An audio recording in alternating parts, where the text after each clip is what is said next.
도스토옙스키의 걸작 죄와 벌. 오늘 여러분과 함께 그 깊은 심연으로 한번 들어가 보려고 합니다.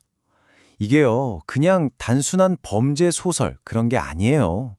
한 인간의 영혼이 어떻게 바닥까지 무너졌다가 또 어떻게 구원받을 수 있는지를 정말 집요하게 파고드는 이야기거든요. 자, 바로 이 질문에서부터 모든 게 시작됩니다. 정말 섬뜩한 도덕적 딜레마죠.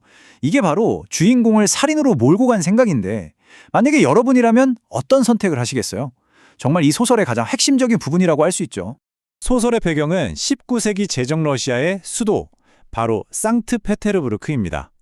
겉으로는 화려한 궁전들이 막 늘어서 있는데 그 바로 뒤편에는 악취가 진동하는 빈민가가 뒤엉켜 있는 그런 곳이었어요.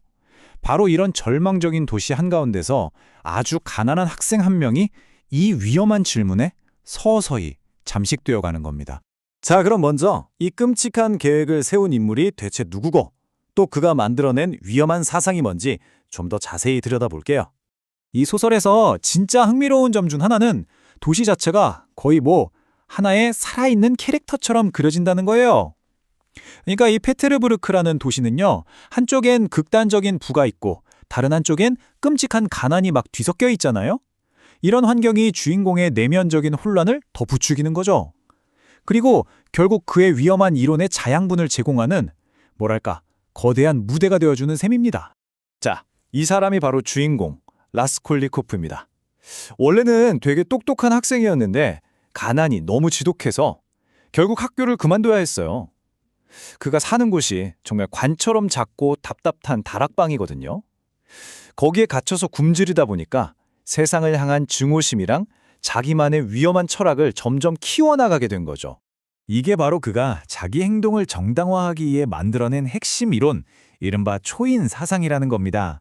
쉽게 말해서 인류를 두 종류로 나누는 거예요. 나폴레옹처럼 아주 비범한 소수, 그리고 그냥 평범한 다수, 그리고 자기가 바로 그 비범한 존재라는 걸 증명하고 싶었던 거죠. 그래서 사회의 해충 같은 고리대금업자 노파 한 명쯤은 죽여도 괜찮다, 이런 결론까지 가게 된 겁니다. 자, 이제 그의 이론이 냉혹한 현실과 딱 부딪히는 그 순간으로 한번 가보겠습니다. 근데 여기서 중요한 건 범죄 그 자체가 아니에요. 범죄의 바로 그 직후에 시작되는 진짜 형벌에 우리가 주목해야 합니다. 계획 자체는 되게 간단했어요. 사회에 해만 끼친다고 생각한 노파를 죽이고 그 돈으로 좋은 일을 많이 한다? 뭐 이런 거였죠. 그런데 정말 예상치도 못하게 그 노파의 착한 여동생이 현장에 나타나 버린 거예요. 이 순간 그의 그 완벽했던 이론은 그냥 산산조각이 나고 맙니다. 바로 이 지점, 여기서 도스토옙스키의 천재성이 정말 폭발합니다. 이 소설은 절대 범죄 수사극 같은 게 아니에요. 이건 법의 심판을 다루는 얘기가 아니라 인간 내면에 있는 양심이라는 감옥, 그 안에서 벌어지는 끔찍한 심리적 형벌에 대한 일종의 보고서라고 할 수 있습니다. 그는 자기가 이제 초인이 됐으니까 어떤 해방감을 느낄 줄 알았겠죠. 근데 현실은요, 완전 정반대였어요. 남은 건 극심한 열병, 죄책감, 그리고 사람들이 무서워서 피하게 되는 편집증, 이런 것들 뿐이었죠. 그의 그 대단했던 이성적인 이론이 도저히 감당할 수 없는 인간적인 고통 앞에서 그냥 속수무책으로 와르르 무너져 내리는 겁니다. 자, 그럼 이제부터 라스콜리코프의 이 내면적인 갈등이 주변 인물들을 통해서 어떻게 드러나는지를 한번 살펴볼게요. 말 그대로 그의 영혼을 차지하기 위한 거대한 전투가 시작되는 거죠. 여기 수비드리가일로프라는 인물이 나오는데 이 사람은 라스콜니코프의 어두운 면을 비추는 거울 같은 존재예요. 그도 자기가 도덕을 초월했다고 믿거든요. 근데 그의 길 끝에는 뭐 대단한 목적 같은 건 없어요. 그냥 자기 쾌락이랑 자기 파괴, 그것뿐이죠. 그러니까 이 인물은 만약 라스콜니코프가 구원받지 못하면 어떻게 될까?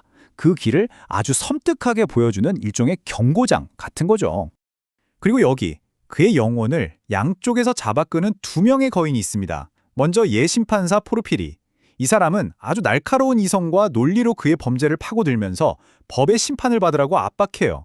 말 그대로 이성의 세계를 상징하는 인물이죠. 반대편에는 소냐가 있어요. 가난 때문에 어쩔 수 없이 몸을 팔지만 속에는 아주 깊은 신앙을 간직한 인물이죠. 소냐는 무조건적인 사랑과 희생으로 그의 영혼에 직접 말을 걸어요.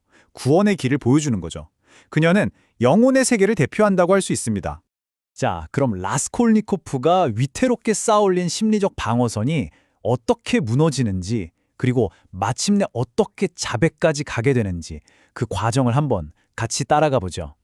먼저 포르피리의 그 예리한 심리전이 그의 오만한 이론을 완전히 발가벗겨버려요. 더 이상 숨을 곳이 없게 만드는 거죠. 동시에 소냐는 그의 죄를 다 알면서도 당신을 버리지 않겠다, 함께 고통받겠다고 말하면서 그의 꽁꽁 얼어붙은 마음을 녹여줍니다.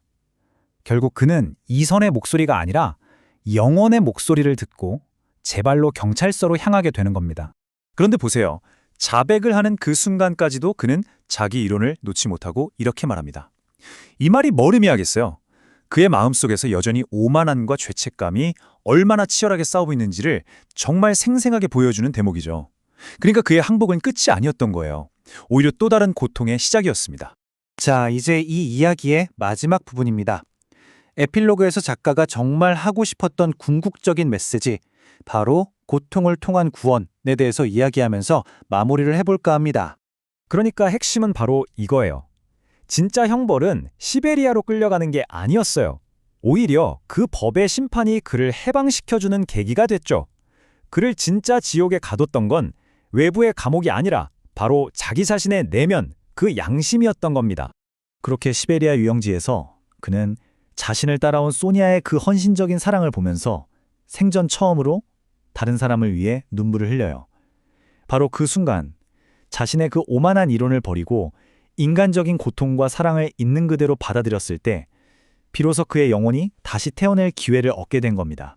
결국 죄와 벌이 우리에게 던지는 메시지는 이런 거겠죠. 진정한 구원은 죄를 없었던 일로 만드는 게 아니다. 오히려 그 죄를 온전히 짊어지고 고통의 시간을 통과할 때 가능하다는 것. 그러니까 그에게 내려진 법적 처벌은 끝이 아니라 길고 고통스럽겠지만 영적인 부활로 가는 첫걸음이었던 겁니다. 자, 이 작품은 마지막으로 우리에게 이런 질문을 던집니다. 진짜 도덕은 어디서 오는 걸까요? 머리의 차가운 논리일까요? 아니면 말로는 설명할 수 없는 저 깊은 영혼의 울림일까요? 무엇이 우리를 정말 인간답게 만드는가? 머리의 차가운 계산인가요? 아니면 가슴의 뜨거운 공감인가요? 도스토옙스키가 우리에게 남긴 이 위대한 질문, 한 번쯤 깊이 생각해 보시는 것도 좋을 것 같습니다.